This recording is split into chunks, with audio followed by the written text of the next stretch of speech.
Je vais vous présenter en fait le travail qu'on a depuis déjà une quinzaine d'années, qui faisait suite aux travaux de mes études postdoctorales en Allemagne, où on s'intéresse à l'activité locomotrice, hein, comment une mouche marche, essayer d'identifier les centres moteurs, locomoteurs dans le cerveau de la drosophile. Et en fait, donc de là, vous verrez, on va essayer de vous montrer, de démontrer qu'il y a des structures hein, dans un comportement. Et à partir de là, on peut remonter jusqu'au essayer d'identifier les structures cérébrales qui génèrent ces comportements pour essayer ensuite d'aller jusqu'au niveau neuronal et comprendre vraiment jusqu'au niveau des neurones comment ça s'organise. Le titre, c'est « Quand la mouche fait des maths » ou « Les bases neurales de la trajectoire d'une mouche » qui, comme on verra, est très organisée.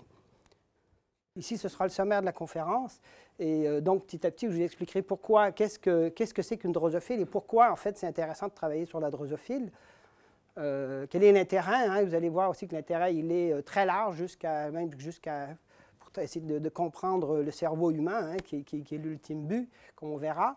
Ensuite, bien, on s'intéresse surtout à l'activité locomotrice, donc on décrira assez en détail qu'est-ce que c'est une fonction intégrée, qu'est-ce que c'est, ces différentes composantes, hein. Comment on arrive à la quantifier, à la mesurer, ce n'est pas des choses simples.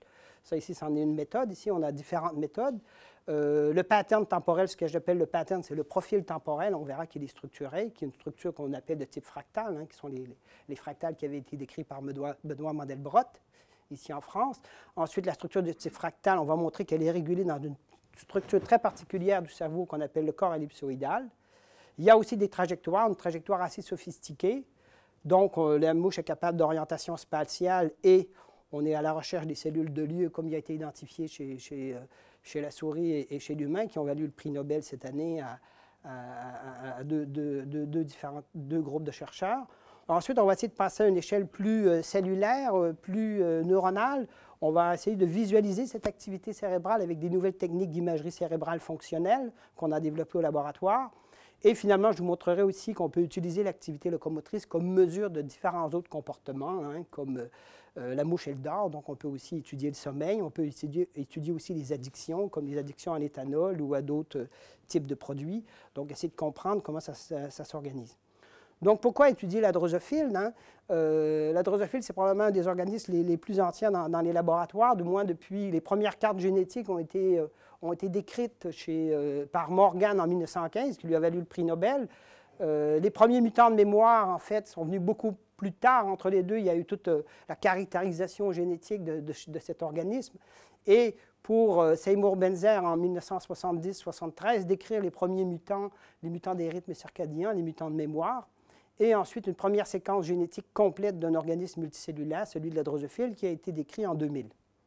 Donc, comme je disais, en fait, la mouche drosophile, c'est un intérêt parce qu'en fait, c'est qu'on va voir sur la diapositive d'après, en fait, c'est que l'organisation, malgré leurs différences apparentes de volume, hein, ça c'est à peu près à l'échelle, donc 5 cm, le cerveau d'une drosophile, le cerveau d'une souris et le cerveau humain, en fait, malgré leur grande apparence très différentes dans le volume, les cerveaux de drosophiles, de souris et d'humains, ils présentent des structures très similaires au niveau d'organisation, au niveau de l'organisation cellulaire, et aussi au niveau des comportements. On verra en fait qu'il y a des comportements de base hein, qu'on voit chez les organismes assez plus rudimentaires. En fait, on peut les retrouver aussi dans les mêmes structures comportementales chez les vertébrés, y compris l'humain. Donc aussi encore, toujours continuer d'essayer de vous convaincre de la validité et du modèle. Pourquoi étudier le cerveau de drosophile? Hein? Pour un neurobiologiste, bien, la drosophile est quand même capable de comportements sophistiqués. C'est capable la drosophile, elle a un comportement de cour. Hein? Le mâle va courtiser la femelle pour aller s'accoupler dans un rituel très complexe, probablement aussi complexe que chez les vertébrés. Ensuite, elle est capable d'apprentissage et de mémoire. Les premiers gènes de mémoire ont été identifiés chez la drosophile et c'est les mêmes voies de signalisation, les mêmes types de molécules qui sont mises en jeu, que ce soit sur la drosophile ou chez les vertébrés, la souris et l'humain. Il y a des rythmes circadiens. La mouche est plus active le matin et le soir et elle dort, elle fait les mâles, surtout les mâles font une sieste pendant l'après-midi, etc., etc. Il y a plusieurs comportements qui sont très sophistiqués, mais qu'en fait, les comportements de base sont très similaires à ceux des vertébrés. Donc, il y a présence d'un cerveau, je dirais, contrairement aux nématodes, qui a aussi sa valeur parce que c'est un très bon organisme pour faire de la génétique. C'est un cerveau relativement simple, hein, c'est environ 150 000 neurones. Donc, ça reste quand même abordable au niveau manipulation. On n'est pas dans les milliards de neurones qu'on peut retrouver dans des cerveaux complexes comme chez l'humain. Par contre, pour être honnête et franc, on a quand même encore beaucoup de difficultés à comprendre l'organisation neuronale d'un comportement complexe, même sur ces petits organismes-là très simples. Donc, ce n'est pas évident d'arriver à faire le lien entre une activité neuronale et un comportement qui est probablement un emboîtement des structures qui sont beaucoup plus émergentes, hein, beaucoup plus larges. L'avantage, c'est comme on a dit, c'est que c'est un animal qu'on a fait depuis longtemps, on fait de la génétique, donc il y a des outils puissants pour manipuler et visualiser l'activité des circuits nerveux. Et donc, comme ça, on peut manipuler le système nerveux de façon assez facile. Pour un généticien, le génome est entièrement séquencé. L'organisation au niveau cellulaire et moléculaire est très identique à la nôtre, hein. Il y a des neurotransmetteurs, etc., c'est-à-dire on retrouve les neurotransmetteurs classiques, la dopamine, la sérotonine, l'acétylcholine, pour ceux qui connaissent. Tout ça, ce sont les mêmes neurotransmetteurs qui sont utilisés chez la drosophile, chez les invertébrés. Donc, ça veut dire qu'il y a les récepteurs correspondants. Et donc, l'organisation au niveau cellulaire est très similaire. Si on veut comprendre le fonctionnement fondamental en fait, d'une cellule ou d'une communication intercellulaire, on n'a pas besoin nécessairement de travailler sur des organismes très complexes où c'est beaucoup plus compliqué, effectivement, même au niveau éthique, etc. Il vaut mieux prendre des organismes beaucoup plus simples, donc c'est beaucoup aussi au niveau, c'est beaucoup moins cher aussi, c'est beaucoup plus facile à manipuler. Donc, on dira aussi qu'il y a presque 70 à 75 % des gènes qui sont impliqués dans des maladies humaines qui ont été identifiées chez la drosophile. Donc, on a pratiquement les mêmes, on est fait des mêmes matériaux, entre guillemets, du moins les mêmes matériaux de base. On verra sur la diapositive suivante. Et ce qui a permis de développer des modèles transgéniques de ces maladies. Hein, il y a maintenant de très bons modèles chez la drosophile pour les maladies de Parkinson, Alzheimer ou le Huntington, ou le diabète, etc. aussi. Toute la vaccination de l'insuline, par exemple, elle est strictement très, très similaire chez la drosophile, chez les vertébrés et chez l'humain. Et donc, comme j'ai dit, on a plusieurs outils pour contrôler l'expression des gènes qu'on verra au fur et à mesure. Donc, qu'est-ce que c'est que la drosophile? C'est cette petite mouche ici qu'on voit avec une perle, donc c'est la mouche du vinaigre ou la mouche du fruit. On a parfois dans les cuisines, dans les maisons. Ça ressemble au petit moucheron, c'est pas le moucheron, c'est une autre petite mouche qui est assez similaire, mais en fait, souvent c'est des moucherons qu'on voit un peu dans nos maisons, mais des fois c'est des drosophiles aussi. Donc, elles aiment bien aussi les fruits. Donc, souvent, les bananes, en fait, elles se tiennent pas très loin des poubelles, surtout en été, là, et on voit la drosophile. Donc, c'est une mouche qui fait à peu près 4 mm de long, donc c'est tout petit. C'est un insecte, c'est un diptère, hein, comme les abeilles, etc. Donc, il y a 2 ailes, il y a une paire d'ailes. L'apparence externe, les yeux sont rouges. Et quand un des gènes qu'on appelle le gène white est muté, les yeux sont blancs, on le verra tout à l'heure. Il y a une paire d'ailes et il y a des soies. Ici, les espèces qu'on dirait des grands poils là, sur le dos, il y en a un peu partout. En fait, ce ne sont pas des poils, ce sont des soies, c'est-à-dire des organes mécanosensoriels. C'est-à-dire qu'à la base, il y a un neurone. Hein, c'est comme les moustaches du chat ou les moustaches du rat. En fait, c'est des systèmes sensoriels, c'est des systèmes mécaniques pour détecter le mouvement. Alors qu'un poil n'a pas de neurones à la base. Et si vous arrachez un poil, ça fait mal, c'est parce qu'en fait, il y a des cellules nerveuses aux alentours dans la peau, mais en fait, le poil lui-même n'est pas innervé. Donc, effectivement, il y a des mâles et des femelles. Les femelles sont un petit peu plus grosses que les mâles, donc on peut les différencier facilement. Ici, ça, c'est le mâle, ça, c'est les femelles. Les mâles, un peu plus noirs sur la partie postérieure.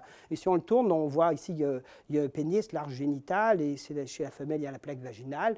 Et chez les mâles, il y a des caractères sexuels secondaires aussi. Sur la première paire de pattes, par exemple, ici, il y a des peignes qu'on appelle les peignes sexuelles. Donc, tout ça, ça nous sert ici quand on veut faire de la génétique. Donc, il faut croiser des mâles particulièrement avec des femelles bien précises. Donc, on va les anesthésier, on va les mettre sous un binoculaire et avec un petit pinceau, on va les sélectionner, les sexer, comme on dit, c'est-à-dire séparer les mâles et les femelles, et on va faire les croisements comme ce qui nous convient. Un autre avantage, c'est que c'est un cycle de vie très rapide. C'est pour ça aussi que ça a été utilisé, choisi comme modèle génétique, parce qu'on a une génération en 10 jours. Donc, c'est rapide. Donc, en 2 mois, on peut faire 2 générations. Et donc, si on veut faire de la génétique, il faut s'en donner les moyens. Et la génétique, c'est lourd. Il faut faire du grand nombre, etc. Et donc, l'avantage, c'est c'est rapide. Et on peut générer des milliers de mouches rapidement, des dizaines, des milliers de lignées indépendantes dans des petits tubes, là, comme j'ai là, d'ailleurs. C'est des petits tubes de mouches ici qu'on a. Je vais vous montrer, là. Donc, ça, c'est le milieu nourricier qu'on fabrique. Là, c'est du milieu fait maison. Et les mouches sont à l'intérieur. Donc, la mouche fait 4 mm de long. Mettons que vous voyez voir ici, donc c'est tout petit, hein, donc il faut les anesthésier, il faut les mettre sous un binoculaire, et avec des petits pinceaux pour ne pas leur faire de mal, pour ne pas les abîmer, on va les sélectionner, etc. Donc, les mâles vont s'accoupler avec les femelles et la femelle va pondre des œufs et qui vont se développer sous forme d'embryon. Donc, l'embryogenèse dure 24 heures. Au bout de 24 heures, le petit embryon, la larve, va éclore et on va avoir un premier, deuxième et troisième stade larvaire. Et là, il n'y a pas vraiment de modification au niveau cellule. C'est juste la larve va énormément grossir, hein, comme c'est vraiment là, ici, presque à l'échelle. Et ensuite, elle va entrer dans une phase pupale et va faire son cocon, hein, un peu comme un cocon, comme un ver à soie, en fait. Bon, ben là, il n'y a pas de soie, par exemple, dans cette cuticule. Et là, il va avoir la mort de la plupart des cellules. Presque toutes les cellules vont dégénérer, en fait, parce qu'en fait, on est en vase clos ici. Donc, à partir du moment où elle fait sa pupe, c'est comme une abeille, à partir du moment où il y a une pupe, il n'y a plus de communication avec l'extérieur. Et donc, toute la matière qui a été emmagasinée ici, en fait, donc, il y a des cellules qui assentent là, eh bien, la plupart de ces cellules-là vont dégénérer sous des contrôles hormonaux. Et ça va constituer la matière, hein, la matière de base, pour reconstruire l'animal adulte ici. Et tout ça, ça se fait en 10 jours. Le mâle s'accouple avec la femelle, et la femelle, elle peut pondre jusqu'à 50, jusqu'à 100 œufs par jour dans les pics de ponte. Ce qui est énorme, donc on peut générer énormément d'individus, et donc on peut travailler avec des grands nombres d'individus. Ça, c'est un des avantages. Donc, le génome, c'est un génome diploïde, comme les vertébrés. Il y a 4 paires de chromosomes, hein, le chromosome sexuel XY, et il y a 3 autosomes. Ce que je disais tout à l'heure, le génome a été entièrement séquencé en 2000, donc c'est 165 millions de paires de bases pour environ 13 600 gènes, environ 15 000 gènes. Hein, ce sont des estimations, c'est assez difficile d'avoir le nombre précis. À titre d'exemple, chez l'humain, hein, chez nous-mêmes, c'est 3 300 millions de paires de bases, donc le génome est 20 fois plus complexe. C'est beaucoup. Par contre, il y a environ 30 000 gènes chez l'humain. Au départ, il y a quelques années, quand on a commencé les séquences, on l'estimait à 100 000. Et finalement, on est revenu, on a redescendu beaucoup. Et finalement, on a à peu près juste le double de gènes par rapport à une drosophile. Et comme on disait tout à l'heure, il y a 60, 70, selon le degré d'homologie de stringence qu'on veut se donner, jusqu'à 70% des gènes ont des homologues avec les vertébrés, les mammifères et l'humain. Donc, ça veut dire quoi? C'est qu'en fait, on a grosso modo les mêmes gènes, on est fait à peu près des mêmes gènes. Ce qu'on a beaucoup chez les vertébrés, c'est qu'au cours de l'évolution, chez les vertébrés, les génomes se sont dupliqués. Et après, il y a beaucoup de gènes qui se sont dupliqués. Donc, en général, chez la drosophile, on a un gène, tandis que chez l'humain, par exemple, ou chez les vertébrés, on va avoir le même gène qui a été dupliqué 2-3 fois et qui, au cours de l'évolution, s'est modifié un petit peu. Donc, on appelle des sous-unités, par exemple, d'un gène. Et donc, il y a probablement que la complexité vient de là, parce que l'une des questions qu'on peut se poser en biologie aujourd'hui, c'est de se dire, avec les mêmes matériaux, on fait une drosophile, ou on fait une souris, ou on fait un éléphant, ou on fait un humain. Hein? Et donc, ça revient un peu à ce que disait François Jacob à l'époque, ce qui est vrai pour la souris est vrai pour l'humain, et donc ça allait même là au niveau des gènes, en fait. Donc, vous voyez tout de suite ici que l'avantage, un des grands avantages d'utiliser la drosophile, c'est que c'est un réservoir pour aller identifier des nouveaux gènes. Alors qu'évidemment, ça va de soi qu'on ne peut pas faire de la génétique expérimentale chez l'humain, ça va de soi. Par contre, on peut en faire chez la drosophile et venir faire des mutagénèses, etc., et comprendre en fait le fonctionnement des gènes, comment ils s'organisent entre eux, et à quoi sert un gène. Parce qu'en fait, c'est difficile de savoir à quoi sert un gène tant qu'on ne l'a pas abîmé, tant qu'on ne l'a pas brisé, muté, pour savoir le défaut qu'il engendre. Sinon, c'est presque impossible de savoir à quoi sert le gène, en fait. La drosophile, elle nous sert beaucoup pour ça, comme animal de base, pour identifier des gènes. Et ensuite, à partir du moment où on identifie un gène, on va venir étudier ses homologues chez les vertébrés et éventuellement chez l'humain. Donc, on a beaucoup de marqueurs génétiques. Il y a toutes sortes de marqueurs génétiques qui sont des mutations, qui sont dominantes ou récessives. Comme j'ai parlé tout à l'heure, les yeux blancs ici. On a des yeux parfois en losange comme ça c'est dû à certaines mutations. On a des ailes qui sont courbes au lieu d'être droites comme ça ici. Et on peut avoir aussi les soies qui peuvent être, normalement, les soies sont longues, là, sur le dos, ici. Et là, il y a des mutants où les soies sont très courtes, comme ça, ce qu'on appelle des TM3. Donc, tout ça, c'est des différents marqueurs. Ça nous permet, nous, de faire la génétique au quotidien et de pouvoir suivre un peu les chromosomes et de faire notre génétique. Donc, évidemment, comme tout à l'heure, je disais, la drosophile, elle a un cerveau parce qu'elle est capable de voler, hein, elle est capable de vivre, de faire comme tout le monde, mais comme tous les autres insectes. Donc ça ici, c'est une photo hein, en grand grossissement d'un cerveau de drosophile, d'une tête de drosophile. avec en éclaté, c'est un dessin schématique assez réaliste qui a été fait à l'époque par Martin Heisenberg, qui était mon mentor en postdoc. Donc ici, on a des antennes. Ici, ça, c'est le nez. Les antennes, en fait, chez les abeilles, chez la drosophile, c'est le nez. Hein. C'est vraiment tout le système olfactif est à la base ici de ces soies ici et qui sont reliés par le nerf olfactif à ces lobes antennaires et qui, eux, sont reliés à des structures ici qui sont de forme de champignons, qu'on appelle justement les corps pédonculés. Hein, ou les mushroom bodies en anglais, qui sont plus connus, qui ont été décrits par un Français en 1890, par Dujardin, si je me rappelle bien. Et ça, ici, c'est le complexe central, qui est, comme son nom l'indique, c'est complexe, c'est une structure assez tarabiscotée, assez compliquée, donc faite de 4 sous-structures, qui est surtout impliquée ici, en fait, dans le contrôle de la locomotion, dans la coordination, dans la prise de décision, en fait, alors qu'ici, c'est plutôt dans l'apprentissage et la mémoire, et on voit aussi que ces structures-là, on le verra, qui sont aussi impliquées dans le sommeil. Donc ça, ce sont les principales structures du cerveau de la drosophile. Un cerveau de drosophile comme ça, c'est environ, avec les lobes optiques qu'on verra sur l'autre diapositive suivante, c'est environ 150 000 neurones. Ici, on parle d'environ 80 000 neurones. Ces structures, c'est environ 2500 neurones. Ça vous donne des ordres de grandeur. Donc 2500 neurones, ça devient intéressant parce que ça devient manipulable assez facilement et on peut venir manipuler des petits groupes, voire 50, 100 neurones et d'étudier vraiment leur fonction précise. Donc, il y a des yeux aussi, j'ai oublié de parler des yeux. Ici, ce qu'on appelle l'œil inversé. Hein, ça, ce sont des omatidiés ici. Donc, vous voyez que la mouche, elle voit à peu près 300 degrés. On pense qu'elle voit un petit peu la perspective ici parce que probablement sur les champs visuels, il y a une vision binoculaire un peu, mais seulement sur à peu près 15 degrés. Donc, la mouche voit vraiment, on peut se demander qu'est-ce qu'elle voit. Et ça veut dire qu'il faut qu'elle gère deux images visuelles. Hein. Ça, on ne sait pas très bien encore comment elle arrive à gérer séquentiellement ou pas, comment elle intègre ces images. Donc, chaque petit omatidie, c'est une unité visuelle. Ici, ça fait environ 7 degrés dans l'espace.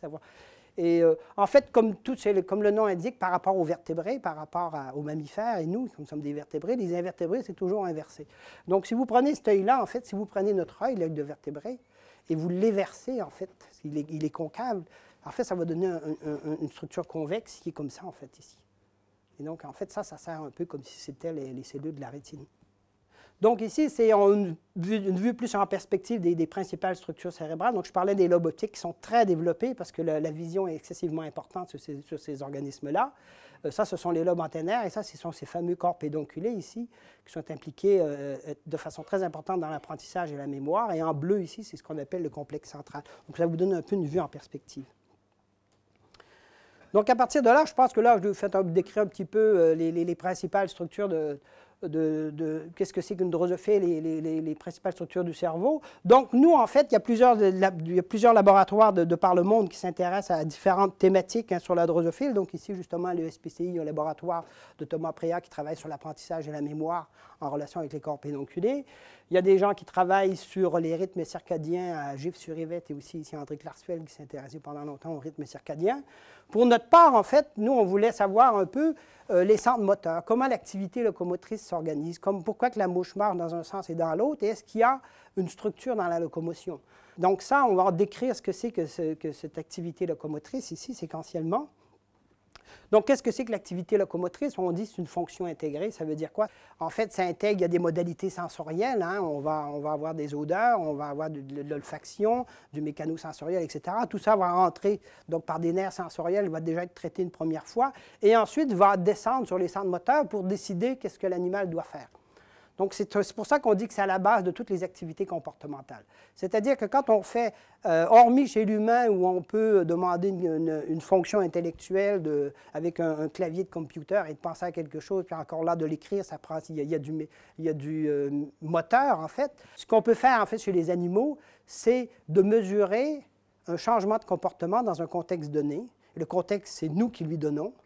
Et on interprète le changement. Donc, forcément, si on met une odeur, ou comme le chien de Pavlov, par exemple, on lui fait entendre une cloche et ensuite on lui donne une boulette de viande, etc., une récompense ou une punition, tout ça, évidemment, on l'interprète en apprentissage de mémoire, etc., mais forcément, l'animal est obligé de faire une action. Et en fait, ce qu'on mesure, c'est l'action dans le contexte qu'on fait. Donc, forcément, tous les centres sensoriels vont converger à un moment donné sur les centres moteurs. Est-ce qu'il y a un centre moteur bien précis, particulier? Est-ce que ça converge tous à la même place ou c'est tout simplement des différentes influences, des différents groupes cérébraux? Et ces centres moteurs, est-ce qu'ils ont une structure propre à eux? Est-ce qu'il n'y a pas des contraintes aussi dans les centres moteurs, en fait, où on fait pas, les systèmes sensoriels ne font pas ce qu'ils veulent? Le centre moteur, il est là aussi, il a aussi ses propres contraintes, il a aussi sa propre organisation neuronale. Et donc, à partir de là, c'est là qu'on dit que c'est à la base de toutes les activités comportementales. Évidemment, c'est un reflet de l'activité générale. Hein. L'animal marche pas. Nous, c'est pareil, on est actif. Il y a des journées où on est plus actif que d'autres, etc. Et c'est aussi un indicateur du processus de décision et de motivation. Le processus de décision, c'est un petit peu à la mode dans les laboratoires maintenant de faire ce qu'on appelle le decision making, c'est-à-dire essayer de voir où sont prises les décisions dans le cerveau. Nous, on va voir, c'est de façon beaucoup plus simple, comme vous pouvez voir ici, la mouche marche et elle s'arrête. Et celle-là, doit bien avoir une mouche qui est arrêtée, là, celle-là ne marche pas trop. Non, elle marche toute pour le moment, on verra tout à l'heure. Quand la mouche s'arrête, bon, ce n'est pas une grande décision, mais elle est quand même arrêtée. Puis quand elle redémarre, c'est parce qu'elle a décidé de redémarrer. Donc, c'est déjà un indicateur d'un decision making, d'une prise de décision, même si elle n'est pas d'une conscience énorme, mais c'est quand même une prise de décision. Il y a quelque part dans le cerveau, j'arrête de marcher et je redémarre. Avant d'essayer de comprendre des processus trop complexes, il faut peut-être essayer de comprendre déjà des processus simples pour être capable de les amener au niveau de pouvoir les disséquer jusqu'au niveau cellulaire et moléculaire. Donc, évidemment, donc, cette activité locomotrice, comment on va la quantifier? Il y a différentes façons, il y a plusieurs façons.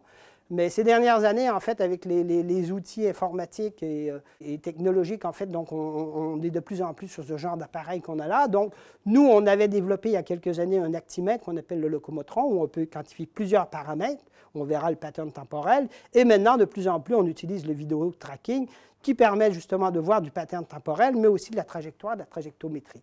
Donc, le vidéo tracking, c'est ce qu'on a ici, là. Donc là, les mouches, elles sont là. On a 12 mouches. Je ne peux pas aller au-dessus parce que la caméra est là. Donc, il y a 12 petites mouches qui marchent là et qui passent par cet écran. Donc là, vous avez une image réelle. Hein. Ça, c'est un VHS tout simplement. Vous voyez la mouche là.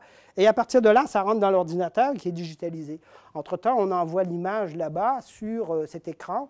Donc là, c'est exactement les mêmes mouches. Donc vous voyez ici, en fait, chaque mouche maintenant, c'est un petit groupe de pixels hein, qui sont en rouge ici.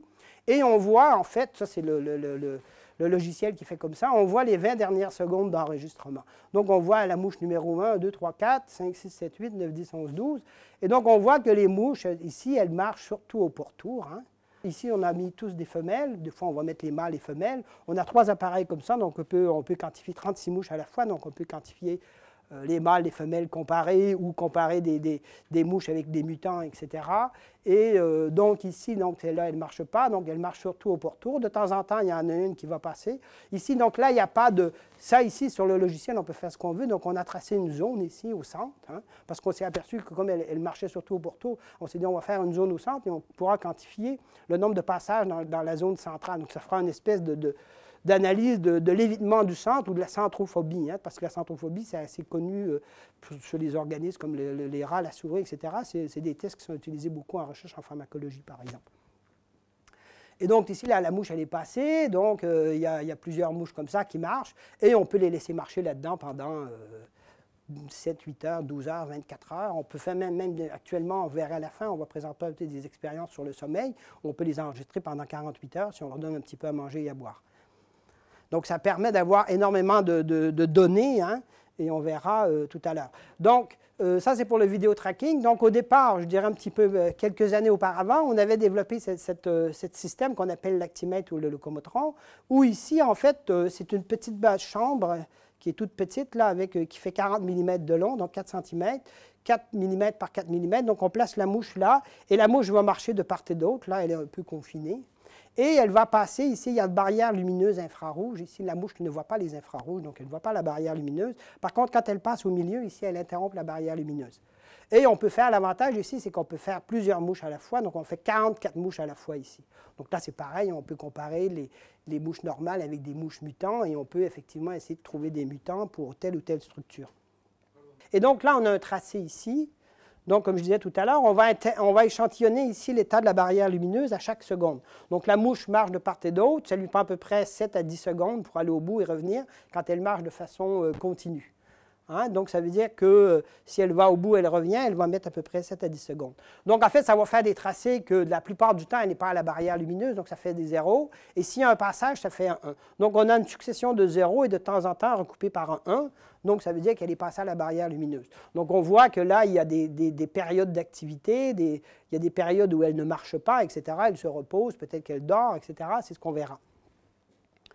Donc, à partir de là, évidemment, quels sont les paramètres qu'on peut extraire? Donc, c'est évidemment, on va calculer tout simplement l'activité totale, c'est-à-dire le nombre de passages, le nombre de fois qu'elle est passée à la barrière lumineuse. Donc là, on voit que les mâles, ça, ce sont les effectifs. Ici, on travaille environ entre 24 et 48 mouches, ça suffit. Ça donne une bonne représentation de la population. Donc ici, il y a 38 mâles et ici, il y a 31 femelles. Ça, ce sont les mâles, ce sont les femelles. Donc quand on regarde ça, on se dit finalement, les mâles et les femelles ont le même niveau d'activité. Ici, ce sont des enregistrements pendant 4h30. Bon, on se dit, il n'y a pas de différence mâle-femelle. Bon, c'est comme ça, c'est pas très grave. On ne cherche pas nécessairement à trouver des différences, on cherche juste à comprendre comment ça s'organise. Maintenant, si on fait cette activité totale, mais répartie par période de 10 minutes, ça c'est la même activité entre les deux, sauf que là, on fait un profil temporel qu'on va mettre à toutes les 10 minutes. Et donc là, on voit qu'au début, il y a beaucoup d'activité, puis elle va s'amenuiser, et ensuite, on va avoir une courbe, une droite à peu près, qui est assez plate, donc en fait, une activité plutôt spontanée. Et là, de même façon, bon, il y a des petites différences, mais grosso modo, les mâles et les femelles ont le même profil. Hein, ils ont beaucoup d'activité au début et ensuite, ils vont se diminuer. Oui?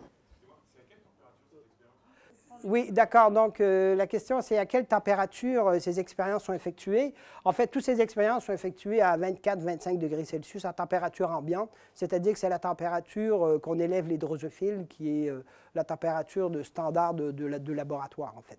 Parce que si on effectue les enregistrements à 18 degrés, par exemple, à des températures beaucoup plus froides, comme ce sont des animaux qui ne sont pas des homéothermes, ce sont des poikilothermes, c'est-à-dire qui ne régulent pas leur température, il n'y a presque pas d'activité à 18 degrés. Ici, on monte la température à 30 degrés, par exemple, là, les mouches, elles marchent, elles vont marcher, elles ne vont pas s'arrêter, et au bout de 4 heures, elles sont épuisées, elles sont cuites, entre guillemets, presque, si vous permettez l'expression.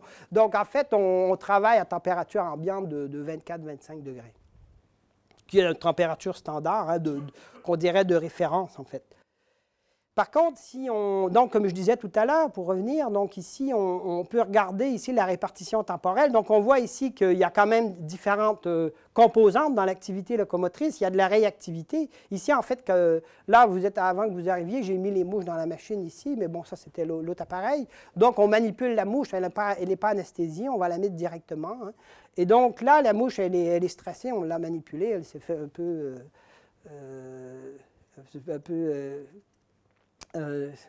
brassée, donc en fait, elle est stressée. Donc, pendant un bout de temps, elle marche beaucoup, donc c'est ce qu'on appelle l'activité stimulée, hein, qui est une réaction de stimulation. Et ensuite, on va avoir une activité spontanée quand elle s'est calmée. Et là, on a une activité spontanée qui va durer assez longtemps. Hein. Chez les mâles, elle commence à revenir un petit peu parce que les mâles ont moins de réserve énergétique. Si on leur met de l'eau ou de la nourriture, ils ont de l'activité qui va durer beaucoup plus longtemps. Donc, il y a différentes composantes hein, d'activité locomotrice. Et par contre, si on revient là maintenant, comme je vous l'ai dit tout à l'heure, en fait, on s'aperçoit ici qu'il y a des phases d'inactivité. Donc, si on prend évidemment, là, il y a 4600 points donc, pour 16 000 secondes. Il y a 16 000 points ici pour 4h30. Donc, donc, si on fait ici une amplification de ce tracé, on s'aperçoit en fait qu'il y a une répartition des passages à la barrière lumineuse ici qui sont plus ou moins sont pas périodiques exactement, mais bon, on a comme l'impression qu'il y a des zones qui sont beaucoup plus longues. Donc, on a réussi en faisant ce qu'on appelle des courbes de log survivorship curve, là, qu'on ne va pas détailler ici, à regrouper ces phases d'activité. Donc, on appelait ça une phase d'activité, et il y a des pauses, et ça, donc, s'il y a une phase d'activité, une pause, il y a une période. Donc, il y a une période ici, une deuxième, une troisième. Donc, on peut voir effectivement que même si ça semble un peu très chaotique, tout ça, en fait, c'est quand même... il y a peut-être une organisation. Donc, qu'est-ce qu'on a fait ici? On a tout simplement pris chacune de ces intervalles pour revenir en arrière. Donc là, ici, il y a un petit intervalle, ici, d'à peu près 30 secondes. Ici, c'est un intervalle d'à peu près 7-8 secondes, etc., etc. Donc, si on prend l'ensemble du tracé, sans se soucier de l'enchaînement des phases, des durées des intervalles, et qu'on fait un graphique de la fréquence de ces intervalles en fonction de leur durée. C'est-à-dire que combien de fois dans ce tracé de 4h30, on a des intervalles de 10 secondes, de 11 secondes, de 12 secondes, 13 secondes, 14, etc., etc. Eh bien là, on s'aperçoit effectivement qu'on a un dimorphisme sexuel important. Donc ici, il n'y avait pas de dimorphisme sexuel, alors que là, finalement, il y en a un. On s'aperçoit que les mâles, en fait, ont une activité qui est très centrée autour de 10 secondes, alors que les femelles, elles modulent beaucoup plus leur activité. Donc, ce qu'on dit, c'est qu'il y a un dimorphisme sexuel, et les mâles ont un comportement beaucoup plus stéréotypé que les femelles. Donc, à partir de là, on va pouvoir se dire, bon, bien, comment ça s'organise dans le cerveau? L'activité, elle est quand même organisée quelque part, donc il doit bien y avoir des structures cérébrales quelque part pour organiser cette activité locomotrice.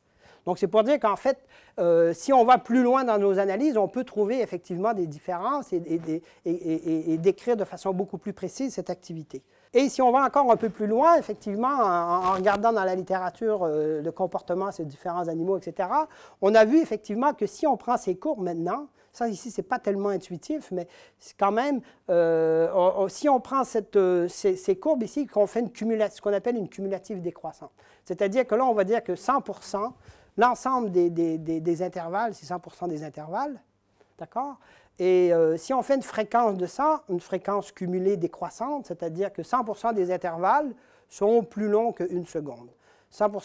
Ensuite, 80% des intervalles sont plus longs que 10 secondes, et ainsi de suite, comme ça. On a effectivement une courbe décroissante ici. Et si on élève cette courbe-là en double échelle logarithmique, ici, si on fait cette courbe en échelle normale, on a une exponentielle négative. Par contre, sur une échelle linéaire, si on la met en double échelle logarithmique, on obtient une droite ici. Une droite avec une pente différente, et donc qui est différente pour les mâles et les femelles. Et une droite ici en double échelle logarithmique, ça s'appelle une loi de puissance, qu'on appelle aussi les power laws en anglais. Et ça veut dire que s'il y a une droite, en fait, on peut calculer la pente de la droite, ça veut dire que quelque part, il y a une constante dans ce système. Ça veut dire qu'il y a une relation entre, en fait, la fréquence et leur durée. Même si sur les 44 mouches qu'on a, quand on regarde tout ça, ça semble très chaotique, ça semble un peu n'importe quoi. On s'arrache les cheveux, essayer de savoir un peu comment on peut organiser tout ça. Eh bien, finalement, on s'aperçoit ici qu'on a des belles droites, parce qu'ici, quand même, on a des enregistrements sur 4h30, c'est pas très long. On n'a pas non plus des millions de données, là. On a 1000 données, c'est beaucoup, mais c'est très peu.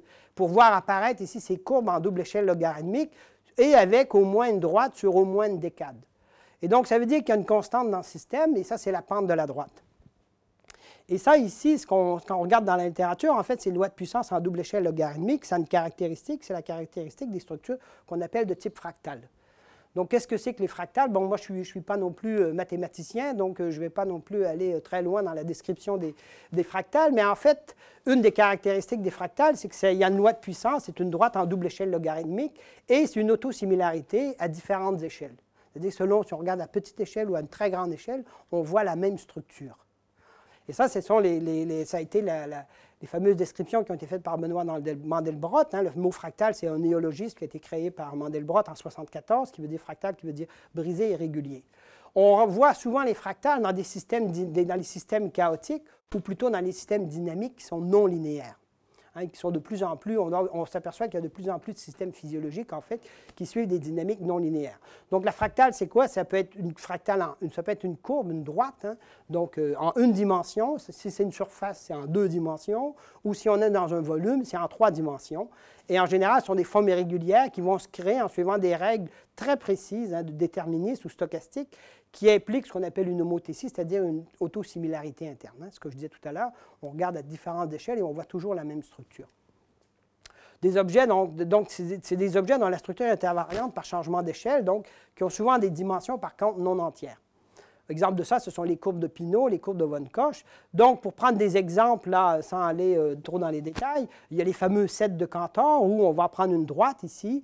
Et pour faire un set de Cantor, ce qu'on va faire, c'est qu'on va enlever de la matière, c'est-à-dire qu'on va enlever le 1 tiers ici au centre. Et ensuite, on va toujours enlever un tiers au centre, un tiers au centre. Et en fait, on a des structures qui sont similaires. Et donc là, évidemment, puisqu'on est dans une dimension de 1, mais qu'on a enlevé de la matière, donc on va se ramasser avec une dimension qui va être inférieure à 1. Donc ici, pour les sets de Cantor, souvent, on est sur une dimension fractale de 0,63. Ce qui est peut-être plus connu, en fait, ce sont les courbes de Koch. On ajoute de la matière, c'est-à-dire qu'on a une droite. Et là, au centre, dans le tiers, on va ajouter 2 fois la longueur ici. Et ensuite, on va refaire cette itération plusieurs fois. Et donc là, on ajoute de la matière. Donc, on va avoir une dimension qui va être supérieure à 1. Et ça, si on fait, ça donne souvent en mathématiques, si on fait des itérations, etc., on va débloquer sur la fabrication d'un flocon de neige, par exemple. Hein, qui est parfaitement structuré. Il y a une relation entre en fait l'arête ici et la longueur qui n'est pas proportionnelle, mais qui va être proportionnelle en double échelle logarithmique. Un autre exemple dans le plan à 2 dimensions, c'est la côte de la Grande-Bretagne, que peut-être tout le monde a plus entendu parler. Donc ça, c'est la Grande-Bretagne ici. Eh bien, comment on fait pour mesurer la côte de la Grande-Bretagne?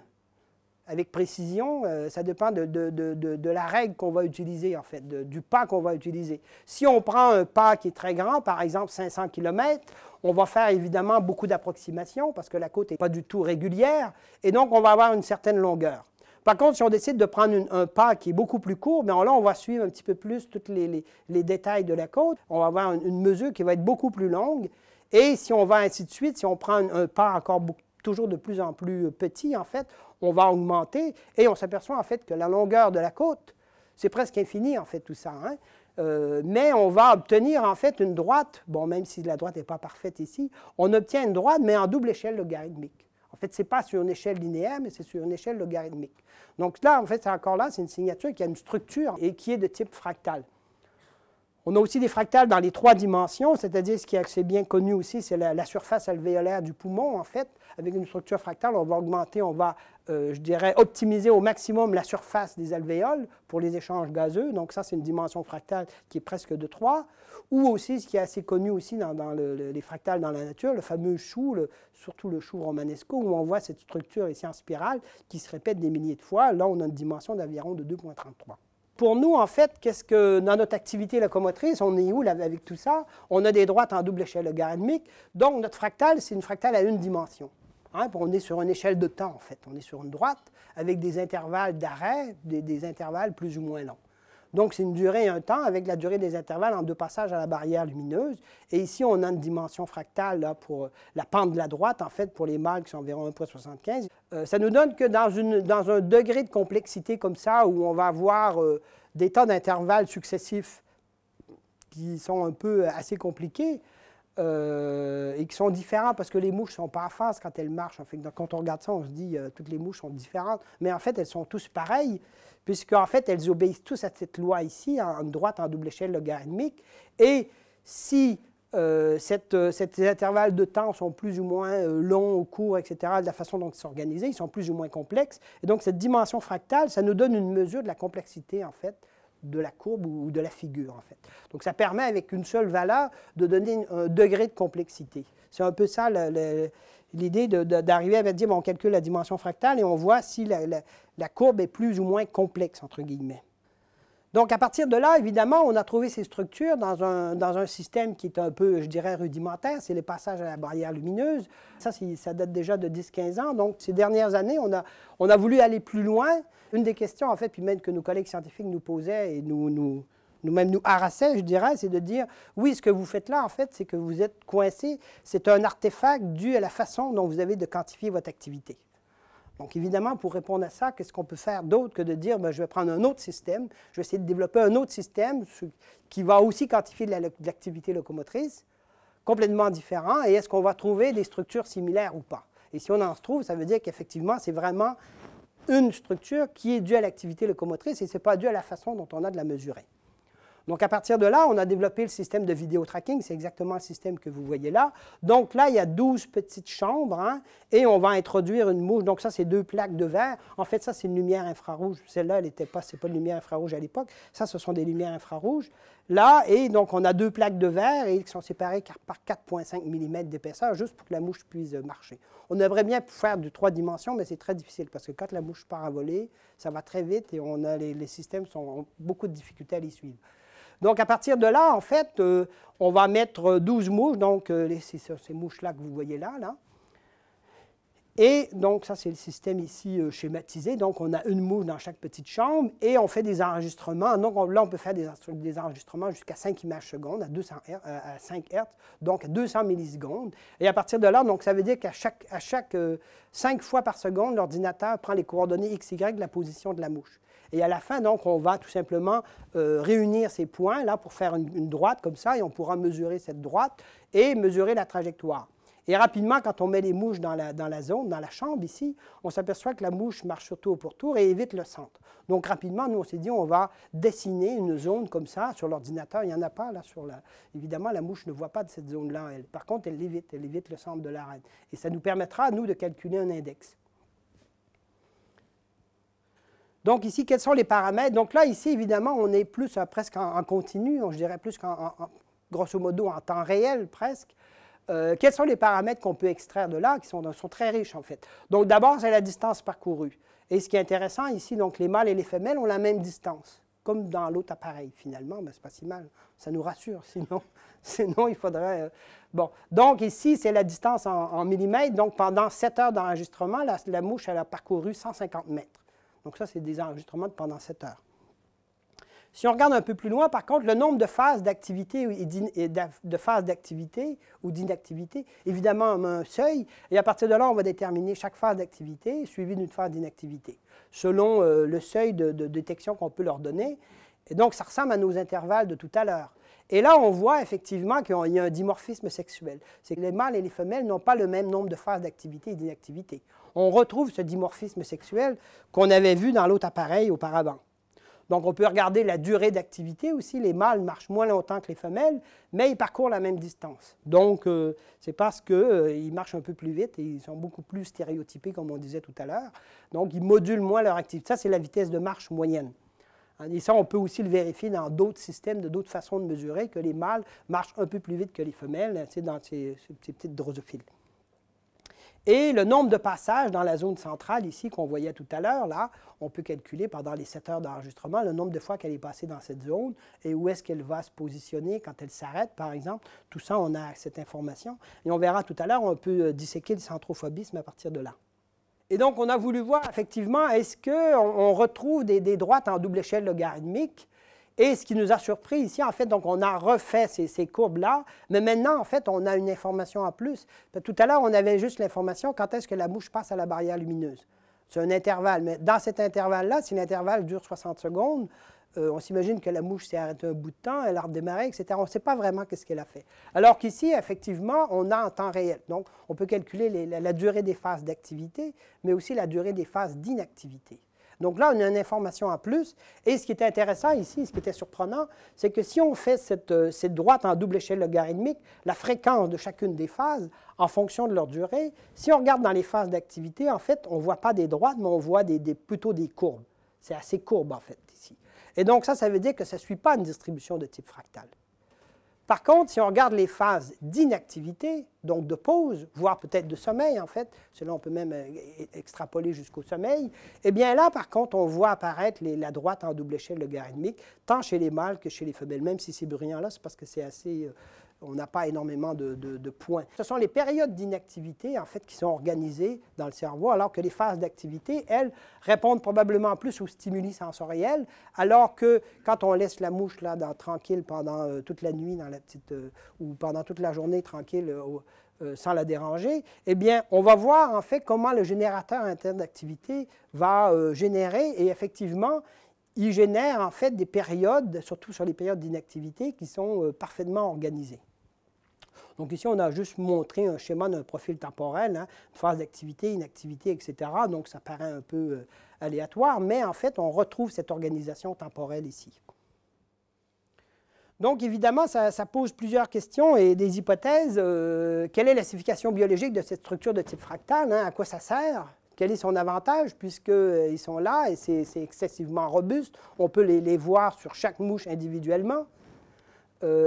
Donc, c'est une contrainte mathématique. Hein? Donc, c'est là où on dit que la mouche fait des maths. En fait, quelque part, il y a des contraintes en fait, dans ce système. Le système ne fonctionne pas n'importe comment.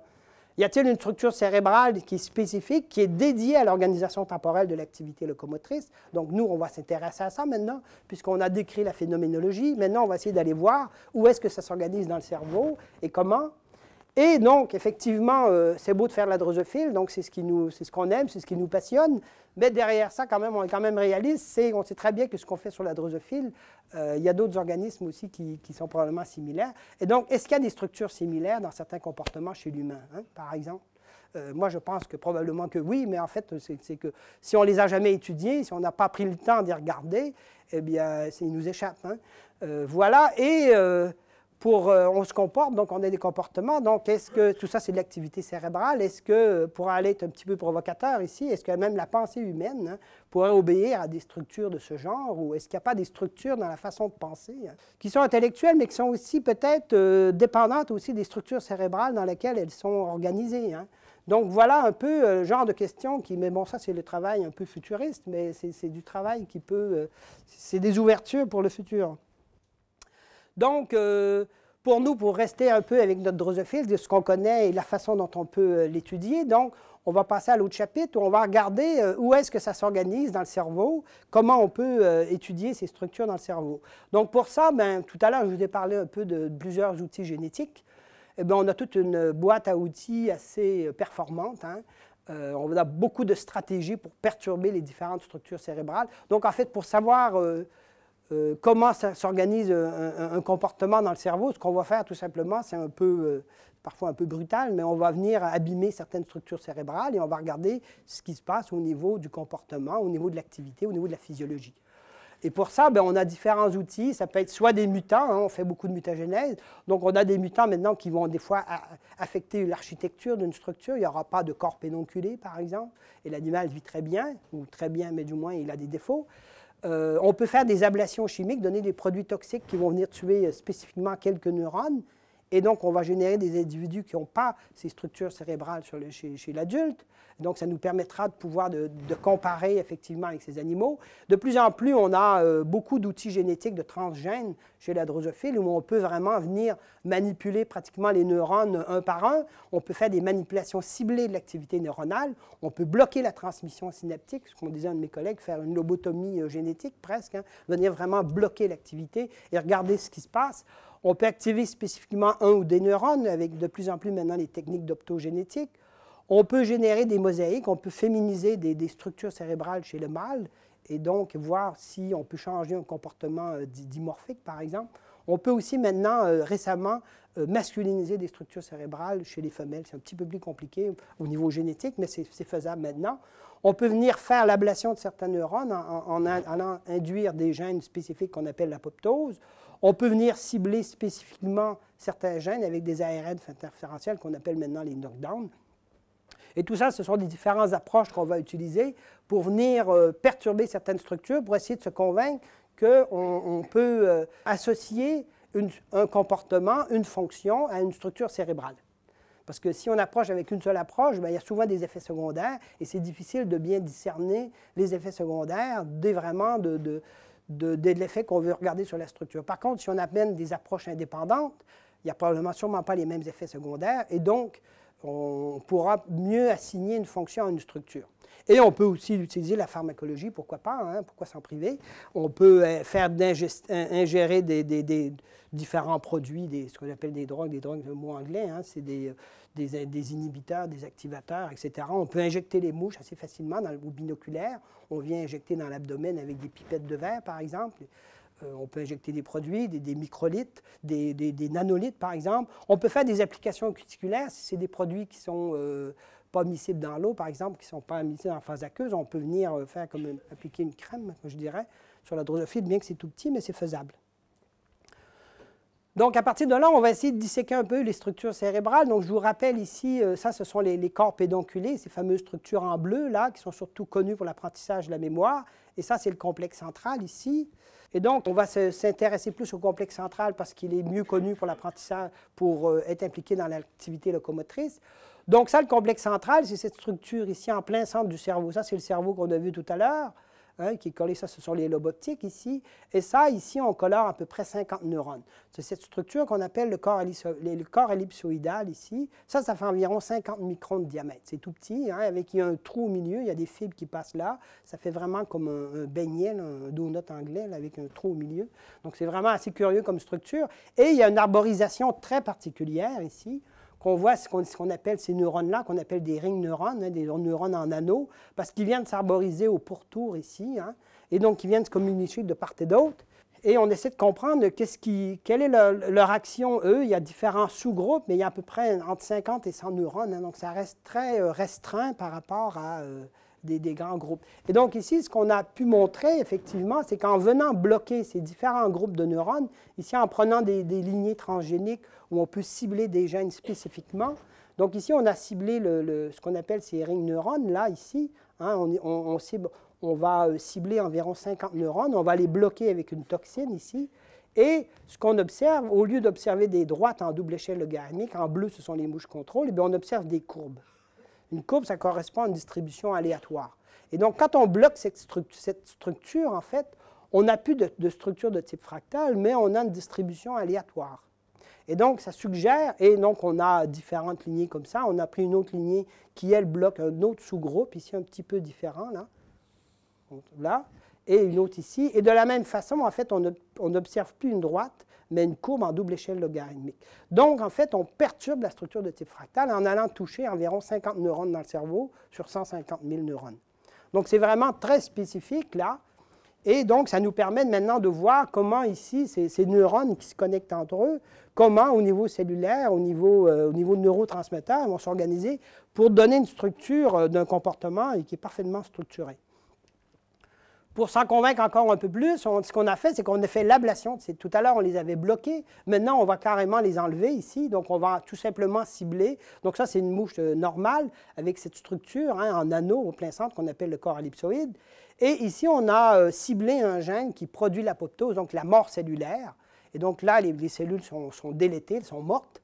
On a tué les 50 neurones dans le cerveau de la mouche. La mouche marche toujours, elle a toujours l'air assez bien, en fait. Par contre, effectivement, si on la fait marcher dans le petit appareil, là, eh bien là, on voit, il y a des petits effets sur l'activité, les niveaux d'activité. Par contre, les mouches contrôle, comme auparavant, les mouches contrôle présentent une droite, alors que les mouches ici montrent une courbe en double échelle, non pas une droite, mais une courbe, et donc il y a une distribution aléatoire. Donc là, on a appris différentes méthodes pour venir perturber ces structures, et on voit effectivement qu'on perturbe toujours cette structure de type fractal. Donc, on peut vraiment effectivement en conclure que l'activité locomotrice est fortement structurée. Hein. Au départ, on pensait que c'était un peu de l'aléatoire, hein, les mots marchent comme ça. Non, pas du tout. Il y a une droite en double échelle logarithmique dans la distribution des intervalles de temps. Donc, les phases d'inactivité, ce sont les phases d'inactivité et pas les phases d'activité qui sont parfaitement régulées. Ça suggère un type de type fractal, une fractale en une dimension dans le pattern temporel. On a pu montrer, là, je n'ai pas montré toutes les données ici, que les corps pédonculés et d'autres structures ne sont pas impliquées dans la structure de type fractal. C'est vraiment très spécifique ici au corps ellipsoïdal. Et donc, ça veut dire quoi? Ça veut dire qu'on pense qu'il y a une trace mémorielle, ou ce qu'on appelle en anglais, je vais traduire le mot en français, qu'on appelle un engramme. Hein, les Anglais appellent ça un engramme. Dans le corps ellipsoïdal, qui est une trace mémorielle. On n'est pas en train ici de parler d'apprentissage et de mémoire associative, hein, associée de deux phénomènes, mais là, on a plutôt une trace de mémoire. C'est-à-dire que pour que la mouche organise son activité, quelque part, hein, ça doit être évidemment inconscient, ça sous-tend que la mouche sait ce qu'elle a fait au temps T-1, T-2, T-3. En fait, il y a une trace quelque part dans les réseaux neuronaux qui font qu'on organise l'activité. Et ça se passe dans le corps ellipsoïdal. Et donc, à nous maintenant d'aller un peu plus loin puis d'essayer de comprendre au niveau synaptique, au niveau de l'organisation des synapses et au niveau des neurotransmetteurs, comment tout ça s'organise. Comme j'ai dit tout à l'heure, évidemment, on s'intéresse à la drosophile, mais on s'intéresse aussi à comprendre, on sait très bien que tout ça, ça a un sens que si on peut trouver ces structures, ou du moins donner des bases de recherche pour les organismes supérieurs. Donc ça, c'est une coupe de cerveau humain. Et on sait que c'est dans le cerveau humain que les ganglions de la base, ici en bleu, cette structure en bleu, est impliquée dans l'organisation du mouvement. Et donc ici, des collègues, Nick Strausfeld et Frank Hitt, avec lesquels on collabore, qui sont à Londres et à l'Université de Tucson en Arizona, eux ont tracé en fait des similarités, des homologies entre le complexe central des arthropodes et les ganglions de la base des vertébrés. Donc ici, évidemment, là, il y a un peu au niveau des dessins, c'est juste des dessins schématiques, mais on voit ici, donc au niveau des schémas, que ici, donc ça, c'est schématisé ici selon les structures du complexe central, avec les ganglions de la base, et grosso modo, on a les mêmes types de neurones, les mêmes neurotransmetteurs, etc. Donc, évidemment, on pense qu'effectivement, ici, là, il y aura une relation évidemment à pousser au niveau recherche pour pouvoir, en fait, mieux comprendre un peu le mouvement et aussi la motivation. Vous savez, effectivement, il y a quand même beaucoup de choses qu'on ne comprend pas dans je dirais dans le cerveau humain, peut-être que même au niveau des dépressions, etc., là où il y a des gens qui ne sont plus du tout capables de bouger, effectivement, tellement il y a peut-être aussi des phénomènes à creuser au niveau des ganglions de la base ou à d'autres niveaux pour comprendre un peu mieux comment tout ça s'organise. Donc là, on a vu qu'il y avait une organisation dans l'activité, dans le pattern, dans la structure temporelle. Est-ce qu'il y en a une dans la trajectoire, dans l'orientation spatiale et donc cellules de lieu? Donc, on a montré ici, effectivement, que les mouches marchent au pourtour et évitent le centre de l'arène, hein, comme on a vu tout à l'heure. Donc, là, on va regarder le nombre de passages dans la zone centrale. Et donc, on voit ici la distance parcourue, c'est la même. La durée du mouvement est différente mâle-femelle. Par contre, dans la fréquence de passage dans la zone centrale, là, les mâles passent beaucoup plus souvent que les femelles. Les mâles, ils vont parcourir beaucoup plus. Donc, ici, il n'y a que des femelles, mais on voit effectivement que, évidemment, elles passent. Ici, en fait, il y a différents groupes de mouches que je te parlerai tout à l'heure. Donc, en haut, ici, ce sont des mouches de type sauvage. Au milieu, ce sont des mouches qui ont reçu de la caféine. Donc, elles sont un petit peu perturbées. Normalement, elles vont marcher aussi beaucoup plus longtemps. Hein. Elles vont aussi, si on fait des phases de sommeil, elles vont dormir moins. Et en bas, ce sont des mouches qui ont reçu de l'éthanol, donc qui ont mangé, qui ont bu 20 d'éthanol. Mais en fait, ça n'a pas l'air de... Peut-être qu'elles n'ont pas ingéré assez, mais dans le général, souvent, ça fait du tournis. On peut quantifier le nombre de passages dans la zone centrale et on voit que c'est plus marqué, l'évitement du centre est plus marqué chez les femelles, les mâles passent plus souvent au centre. Donc, qu'est-ce que signifie cette différence mâle-femelle dans l'évitement du centre? Est-ce que c'est différentes stratégies de navigation ou d'orientation spatiale? Et évidemment, encore ici, quelles sont les structures cérébrales qui sont responsables de cette orientation spatiale? Ce qui est intéressant ici, on peut dire que là, chez les vertébrés, les gens qui travaillent sur la souris nous ont dépassés déjà depuis quelques années. Pour une fois, je dirais, ici, il y a eu de descriptions dans ce qu'on appelle les cellules de lieu, qui est un vrai GPS cérébral, qui avait eu le prix Nobel cette année, là, au mois d'octobre, et au mois de décembre, le prix Nobel en 2014, à John O'Keefe, ici, à Maybrit Moser et Edgar Moser, ici, qui étaient leurs étudiants de postdoc de John O'Keefe, qui sont maintenant à l'Université d'Oslo en Norvège. Et eux, ce qu'ils ont fait, ils ont décrit des cellules de lieu. C'est-à-dire que John O'Keefe, en 1971, il avait noté, en faisant des enregistrements électrophysiologiques dans les cerveaux de rats, que dans certaines zones du cerveau, il y a certains neurones qui sont activés quand le rat occupe une place dans un environnement. Donc, il met un environnement avec différents panneaux, etc., différents objets, alors que c'est d'autres cellules qui sont activées quand le rat est dans une autre position. Donc, il a appelé ça les cellules dites de lieu, ou place cells en anglais, qui sont localisées dans une structure qu'on appelle l'hippocampe ici. Et donc, lui, il a dit que ça constitue, en fait, après plusieurs études, de dire que c'est une espèce de carte interne de l'environnement où, aujourd'hui, on parle de GPS, hein, c'est plus facile à comprendre, ça parle à tout le monde. 30 ans plus tard, donc des fois la science c'est rapide mais c'est lent, hein, ça a pris 30 ans de plus pour que, en fait, deux de ses étudiants de postdoc de l'époque, Maybrit et Edgar Moser, qui identifiaient des cellules de Gray qu'on appelle les great cells, qui sont elles dans le cortex entorhinal, et ça génère un système de coordonnées, de positionnement et de reconstitution d'une trajectoire. Donc on s'est aperçu maintenant que ces deux groupes de neurones communiquent entre eux, ils forment des réseaux pour permettre un positionnement et la navigation. Donc, de plus en plus, on commence à comprendre un peu mieux comment s'organise dans le cerveau, l'orientation spatiale dans le cerveau. Par contre, nous, on était un peu en retard chez la drosophile, donc je dirais qu'en est-il chez la drosophile? Et justement, il y avait d'autres collègues qui travaillaient sur d'autres organismes invertébrés, avaient effectivement noté que ce sont les fameux corps pédonculés ici. Et donc, il avait noté que quand on perturbe ces structures, ici, les corps pédonculés, on a une modification d'orientation spatiale. Donc, ce qu'on a fait, nous, avec les mêmes outils que tout à l'heure, donc ici, on a montré que quand on fait l'ablation des corps pédonculés, les mouches ne marcheront pas de la même façon au centre de l'arène. Ici, ça, ce sont une structure qu'on appelle les corps pédonculés, justement, c'est le calyx, l'arbre dendritique. Et ici, on a fait ingérer à nos mouches des produits toxiques qui enlèvent, qui tuent ces structures. Donc, on les voit, il n'y en a plus là. Et quand on fait marcher ces mouches-là dans le vidéo tracking, elles ont le même niveau d'activité. Ici, en bleu pâle, ce sont les contrôles, et en rose pâle, ce sont les femelles, les mâles et femelles. Et les mouches qui n'ont pas de corps pédonculé, ils ont le même niveau. Par contre, celles-là, elles passent beaucoup plus souvent au centre, tant chez les mâles que chez les femelles. Donc, elles n'ont pas la même organisation spatiale, hein, parce qu'elles n'ont plus de corps pédonculé. Pour aller un petit peu plus loin, ces structures ont plusieurs sous-structures, des lobes qu'on appelle des lobes. Ici, on a bloqué un sous-groupe de lobes qu'on appelle les lobes gamma, hein, qu'on les a bloqués ici avec une toxine, comme tout à l'heure. Et là, on a aussi une augmentation du nombre de passages dans la zone centrale, tant chez les mâles que chez les femelles. Donc là, en fait, c'est pareil. Donc, on peut aller disséquer de façon beaucoup plus précise, environ ici, à peu près 300-400 neurones ici, qui vont être impliqués dans cette orientation spatiale. De la même façon, j'ai repris volontairement ici pour dire que quand on bloque les rings neurones qu'on a vus tout à l'heure, où on perturbe l'organisation temporelle de l'activité locomotrice, eh bien là, par contre, dans ces mêmes mouches ici, on ne perturbe pas l'organisation spatiale. Ces mouches-là ont le même nombre de passages dans la zone centrale, les mâles que les mâles contrôlent et les femelles que les femelles contrôlent. Il y a toujours des différences mâles-femelles, mais ça, c'est normal, on l'avait auparavant. Mais il n'y a pas de différence quand on perturbe ces neurones-là. Donc, c'est vraiment dissocié, c'est vraiment des phénomènes dissociés dans le cerveau où, quand on perturbe le corps ellipsoïdal, on a une modification du pattern temporel. Par contre, quand on perturbe les corps pédonculés, là, on a une perturbation de l'orientation spatiale. Donc maintenant, on va essayer d'aller, puisqu'on a identifié les structures, on va essayer d'aller voir plus au niveau cellulaire, au niveau des synapses, comment ça peut fonctionner au niveau neurophysiologique. Donc pour ça, on a développé une technique d'imagerie qui a été très populaire ces dernières années, l'imagerie cérébrale fonctionnelle, c'est-à-dire que l'animal est vivant et on essaie de regarder, visualiser l'activité neuronale.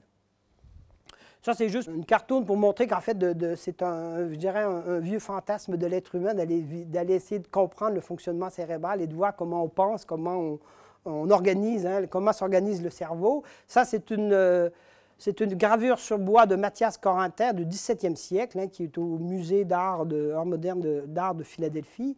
Et on voit ici, en fait, qu'on pourrait peut-être appeler l'ancêtre du scanner, hein, je dirais presque, où on voit très bien que les gens déjà rêvaient de pouvoir aller visualiser dans le cerveau. On a comme l'impression que ça se rapproche plus de la psychothérapie ou de la psychanalyse que de l'imagerie cérébrale fonctionnelle d'aujourd'hui, mais quand même, c'était déjà dans l'air du temps, c'était déjà dans l'idée, hein, donc, ça ne date pas d'hier d'essayer d'avoir des techniques d'imagerie. Pour notre part, on est beaucoup plus moléculaire, entre guillemets.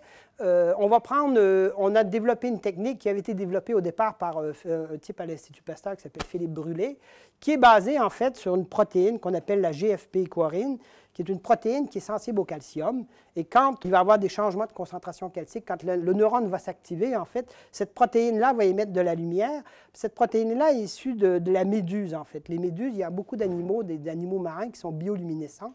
Hein, et donc, il y a plusieurs groupes qui ont essayé de comprendre comment ils arrivaient à émettre de la lumière. Et c'est dû à certaines protéines bien spécifiques qu'on appelle la GFP-equarine. Et donc, Philippe Brûlé à l'Institut Pasteur ont identifié ce gène et ils l'ont mis dans la souris. Et moi, je l'ai mis dans la drosophile par transgénèse. Et on peut, en manipulant ce gène, lorsque le neurone va s'activer, donc le neurone va émettre de la lumière lorsqu'il sera actif. Et donc, à partir de là, on pourra récolter la lumière et pouvoir suivre l'activité des neurones en bioluminescence. Donc ça, ici, c'est les appareils qu'on utilise. Et ça, ici, c'est notre petite mouche. On va la mettre dans un petit cône bleu, là. On va la sceller et on va venir ouvrir ici la capsule céphalique. Et on voit ces fameuses structures ici, en vert, là, qu'on appelle les corps pédonculés. Donc, on les reconnaît ici, ces structures-là. Là. Et donc là, on met une goutte de liquide physiologique. Donc ça fait environ 400 microns de diamètre, donc il faut venir faire ça au binoculaire avec des micro-pinces, de la micro-manipulation. Et à partir de là, on va positionner notre mouche sous l'objectif ici du binoculaire. On met tout ça bien avec une éponge pour maintenir un degré d'humidité. Et on va enregistrer. Donc tout ça, évidemment, ça émet de la lumière. Chaque petit neurone, quand il sera activé, il va émettre quelques photons. Quelques photons, ce n'est pas beaucoup. On est beaucoup moins que les lumières qu'il y a ici. Et donc, qu'est-ce qu'il faut faire? On prend des caméras qui sont ultra performantes. On essaie d'avoir les meilleures caméras qui existent sur le marché. Et même au départ, on prenait des détecteurs de photons qui sont utilisés par les physiciens pour regarder les étoiles, parce qu'il y a vraiment très peu de lumière. Mais vous allez voir, finalement, on arrive à faire des très, très belles images. Et donc, tout ça, c'est enfermé dans des boîtes noires très hermétiques. Et il doit y avoir vraiment 0 photon à l'intérieur de la boîte. Et tout ça, c'est monté sur une table antivibratoire. Et à partir de là, on peut mettre une perfusion pour venir appliquer des différents produits, des agonistes, des antagonistes. On peut venir présenter des odeurs, etc. On peut faire du comportement beaucoup plus naturel, par exemple, venir faire sentir des odeurs et regarder ce qu'on va voir dans le cerveau. Donc ça, c'est l'appareillage qu'on a développé au laboratoire. Et ici, ben justement, les corps pédonculés sont connus pour l'apprentissage et la mémoire. Donc, ce qu'on a voulu regarder, c'est si on présente une odeur. Donc ici, on apprend des odeurs de banane parce que la mouche, elle aime bien la banane. Et donc, on va présenter une odeur pendant 5 secondes et on a pu détecter de l'activité ici dans les corps pédonculés. Donc ça, c'est le film ici. Donc là, on va voir, on a présenté 5 fois, 5 secondes. Donc ça, c'est la première présentation ici. Donc on voit apparaître ici pendant quelques secondes la structure ici. Donc les neurones sont activés. Donc ça, c'est vraiment la lumière qui est émise dans le cerveau. Donc on peut vraiment, là, ici, on active environ une centaine, 100, 200 neurones. Donc là, on peut essayer avec les différentes odeurs, voir quels sont les groupes de neurones qui sont activés ou pas activés, et vraiment d'essayer de faire une cartographie beaucoup plus fine au niveau neuronal. Et ensuite, on pourra voir comment ces neurones interagissent entre eux, etc. Là, on n'est pas sur... On est au 3e relais neuronal dans le cerveau, parce qu'il y a eu d'abord au niveau des neurones sensoriels un premier relais et un 3e relais. Donc, on est vraiment profond dans le cerveau et on peut voir cette activité ici. De façon similaire, on a regardé le complexe central, parce que tout à l'heure, on a vu que le complexe central, ça organise l'activité locomotrice. Donc ça, ici, c'est le corps ellipsoïdal. Ça, ce sont des coupes paraffines de cerveau. Donc c'est cette structure qui fait 50 microns à peu près. C'est vraiment très petit. Et donc là, ici, on a appliqué ici juste une stimulation chimique avec du potassium, du chlorure de potassium, qui va dépolariser les neurones. Et on voit l'activité qu'on peut observer ici. Et ça, c'est le film ici, un peu de la même façon. Donc là, quand on met d'hyperpolarisation, on voit ici, donc ça, ce sont les corps cellulaires de chaque côté, et au milieu, ici, on voit les terminaisons synaptiques ici. Donc là, ça ouvre la porte à aller étudier, je dirais, au niveau cellulaire et au niveau vraiment des terminaisons axonales, au niveau des synapses, comment l'activité, comment tout ça est généré. Donc, on va ici, j'ai été un peu long, donc on va essayer de terminer rapidement pour vous dire qu'effectivement, l'activité locomotrice, on peut l'utiliser comme beaucoup d'autres, pour beaucoup d'autres fonctions, entre autres comme pour le sommeil ou même pour les addictions, on peut, différents types d'addictions. Donc ça, je reviens tout simplement ici, c'est le vidéo tracking qu'on utilise. Donc là, on a fait tout simplement, on modifie un petit peu les paramètres. On va nourrir les mouches, c'est-à-dire qu'on va couler une couche d'agarose pour que les mouches puissent manger et boire.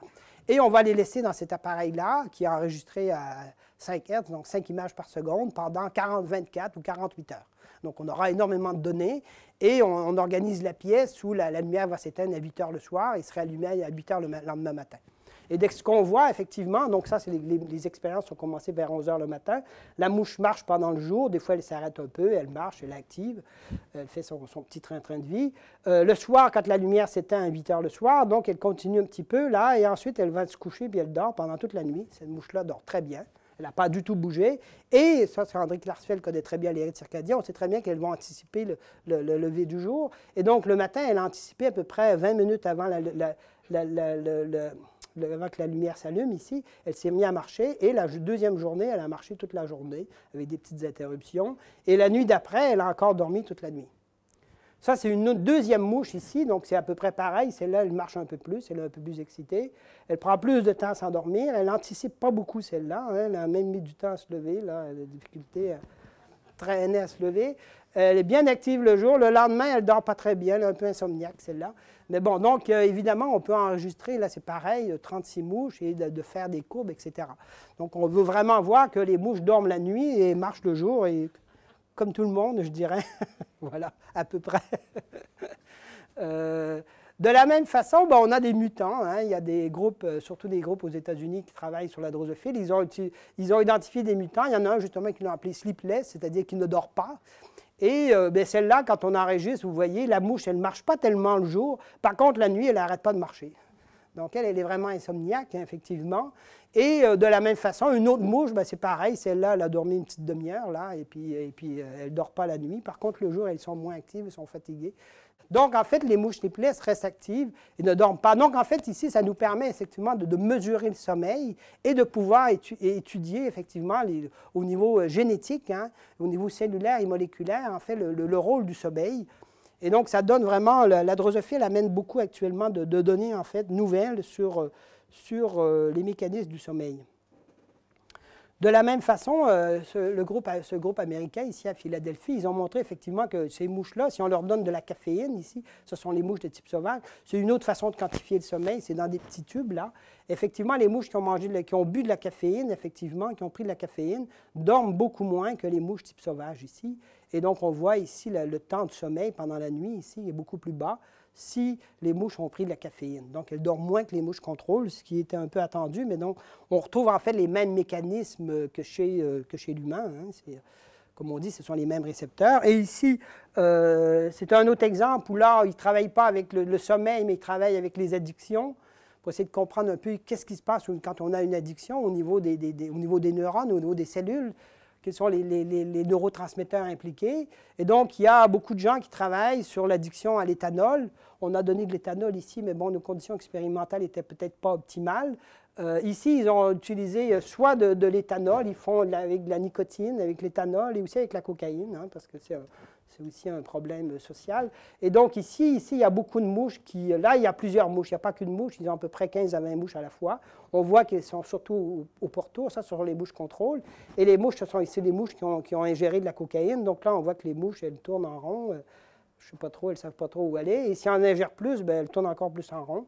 Et ça, c'est un autre groupe de mouches ici. Donc, on voit effectivement que ça peut servir aussi pour quantifier différents types et étudier différentes conditions. Donc, en conclusion générale, je dirais que la drosophile, j'espère que j'ai réussi à vous convaincre ou du moins vous sensibiliser à que la drosophile présente un comportement locomoteur complexe, mais parfaitement organisé. Hein. Elle évite le centre de l'arène, donc dû au corps pédonculé, il y a de la centrophobie. Elle a un pattern temporel qui est très bien organisé, de type fractal, hein, qui est dû au corps ellipsoïdal. Donc, la mouche, c'est là où on dit que la mouche fait des maths, parce qu'il y a une structure organisée. Évidemment, probablement qu'elle fait des maths à son insu, mais elle les fait quand même. C'est un réseau neuronaux, calcul de tas de paramètres. Et donc, comme je reprends un peu ces questions que j'ai déjà posées, y a-t-il des structures similaires dans certains comportements chez l'humain? Moi, je pense que oui, mais bon, il faudra regarder. Il y a différentes façons. Et il y a comme on sait qu'il y a des homologies structurales entre le complexe central des invertébrés et, entre autres, les ganglions de la base des vertébrés. Donc, évidemment, ces types d'identifier ces structures, peut-être de structures fractales dans l'organisation temporelle, ça peut être en fait chez l'humain ou chez les vertébrés, etc. Bon, il y a beaucoup de maladies neurodégénératives, par exemple. On est toujours en train d'essayer de trouver des marqueurs précoces de ça. Et on n'en a pas toujours. Peut-être qu'effectivement, si on arrive à trouver des structures, en fait, dans certains types de comportements ou d'activités, peut-être qu'on verra bien avant des lésions, d'être capable de détecter des changements, en fait, qui pourraient nous permettre d'agir beaucoup plus précocement, par exemple. Et je pense que ça peut être aussi peut-être une des sources à explorer qui pourrait être un peu des marqueurs précoces de certaines maladies, par exemple, ou certaines dégénérescences. Donc, en guise de remerciement, je voudrais encore remercier les organisateurs. Donc, ça, c'est toujours d'autres types d'imagerie cérébrale ici que je prends. Donc, les gens qui ont participé à l'imagerie, qui sont soit des étudiants à la thèse, beaucoup d'étudiants de master, de M2, quelques thésards, quelques postdocs. Donc, Mina Murnu, Diana Minocci, qui ont successivement dans le laboratoire, hein, Pierre Pavot, Gérald Vinatier, Léonore Réal, Elena Carboning et Jacques Stinac, qui est maintenant à la retraite. Tous ces gens-là ont participé à l'imagerie. Dans l'activité locomotrice, c'est surtout Morgane Besson et Sébastien Le Breton. On a aussi une autre petite partie, ce n'est pas un gros laboratoire, mais on fait beaucoup de choses. Et on a une partie maintenant qui travaille aussi sur la longévité chez les mouches, parce que c'est aussi un bon modèle pour la longévité. Et entre autres, on a récemment trouvé un mini-gène, en fait, qui peut, quand on mute le gène et quand on peut manipuler le gène, on peut doubler la durée de vie chez la drosophile. Ce qui est exceptionnel. Et bien, on a identifié ces gènes-là qui sont très conservés au cours de l'évolution. On les a identifiés chez la souris et chez l'humain. Et comme c'est à la base des mécanismes de la cellule, peut-être que je ne serais pas surpris que, bon, on puisse éventuellement montrer que, dans les années à venir, que ça a peut-être des fonctions similaires chez l'humain. Donc, et on avait des collaborateurs à l'Institut Pasteur à Paris, Philippe Brûlé et Kelly Rogers. Et je vous remercie de votre attention et je suis ravi de répondre à vos questions. Merci.